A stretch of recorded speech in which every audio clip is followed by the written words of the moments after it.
नमस्कार, आदाब। मैं सदर सैफी और आप देख रहे हैं खबर 5 न्यूज। उत्तर प्रदेश का दलित समुदाय अब पूरी तरह से मजबूती के साथ मायावती के साथ डटकर खड़ा रहा है। बसपा की स्थिति खराब में भी पार्टी ने 19-20% के करीब वोट हासिल किए हैं। माना यही गया है कि दूसरे वर्गों के बसपा से दूर होने के बाद भी दलित समुदाय पूरी तरह से मायावती के साथ खड़ा है। इसमें भी जाटव समुदाय पूरी तरह से मायावती के साथ नजर आया, जबकि प्रधानमंत्री नरेंद्र मोदी ने अपनी कल्याणकारी योजनाओं के सहारे गैर जाटव दलित समुदाय अपने पैठ बनाई, तब गैर दलितों का एक बड़ा हिस्सा भाजपा के साथ चला गया। लेकिन इसके बाद भी जाटव समाज बसपा और मायावती को ही अपना नेता मानता रहा है और उनके ही साथ बना हुआ है। लेकिन अपनी जड़ों को दोबारा सहेजने की कोशिश में कांग्रेस अब इस वोट बैंक को भी मायावती से छीनने की योजना बना रही है। उत्तर प्रदेश कांग्रेस कमेटी पिछले एक महीने से दलित गौरव सम्मान अभियान चलाकर दलित समुदाय के बीच लगातार पहुंच रही है। दलित समुदाय के पूर्व कांग्रेसी नेताओं के सम्मान में विशेष कार्यक्रम आयोजित कर उन समुदाय के लोगों के साथ सहभोज तक आयोजित कर रही है। पार्टी की योजना है कि अपने इस परंपरागत वोट बैंक के साथ लाकर वह प्रदेश में अपनी स्थिति मजबूत करें, जिससे अगले लोकसभा चुनाव में उनकी संभावनाएं मजबूत हो सकें।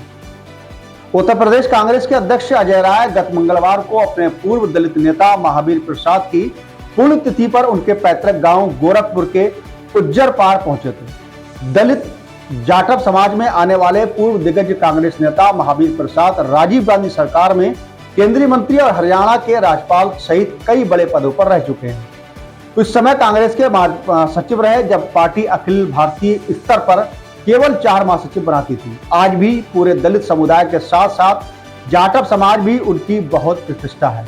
अजय राय ने पूर्व कांग्रेस नेता को श्रद्धांजलि देने के अवसर पर कहा कि वे दलितों को अपने साथ जोड़ने आए हैं। दलितों के इस बीच कई दलों को देख लिया है, लेकिन कोई भी उन्हें वह सम्मान और प्रतिष्ठा नहीं दे सका जो कांग्रेस उन्हें देना चाहती है और जो कांग्रेस ने दिया है।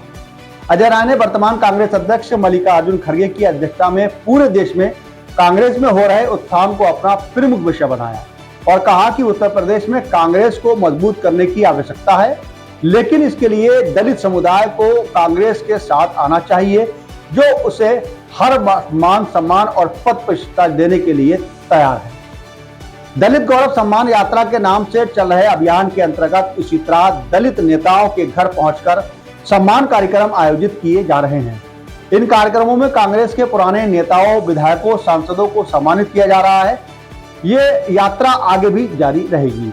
कांग्रेस नेताओं का मानना है कि इस अभियान के कारण जाटवों के साथ साथ अन्य दलित समुदाय भी उनके पास रहें और कांग्रेस से जुड़े। यूपी कांग्रेस के उपाध्यक्ष विश्व विजय सिंह ने कहा कि केवल राजनीतिक उत्थान यात्रा ही नहीं है, ये एक समाज के सबसे कमजोर तबकों को में एक साथ जोड़ना और उसकी उचित सम्मान करने की यात्रा है। दलित समुदाय को जो ताकत देने का काम इंदिरा गांधी और राजीव गांधी के कार्यकाल में हुआ था, उसे आगे बढ़ाने का काम अब पूरी तरह से तैयार है। कांग्रेस की इस रणनीति को 2024 के लोकसभा चुनाव से जोड़कर देखा जा रहा है। पिछले लोकसभा चुनाव में केवल एक सीट पर सिमट कर रहेगी कांग्रेस को देश के इस सबसे बड़े चुनावी सूबे में दोबारा खड़ा होने के लिए चुनौती झेलनी पड़ रही है। कांग्रेस नेतृत्व जानना चाहता है कि यदि उस देश में राजनीति में प्रमुख भूमिका निभानी है तो उत्तर प्रदेश में सशक्त हुए बिना नहीं हो सकता। यही कारण है कि उत्तर प्रदेश में विभिन्न योजनाओं के सहारे अलग अलग वर्गों को अपने साथ जोड़ने की कोशिश की जा रही है। वर्तमान में अभियान इसी तरह रणनीति का भी ये एक हिस्सा है।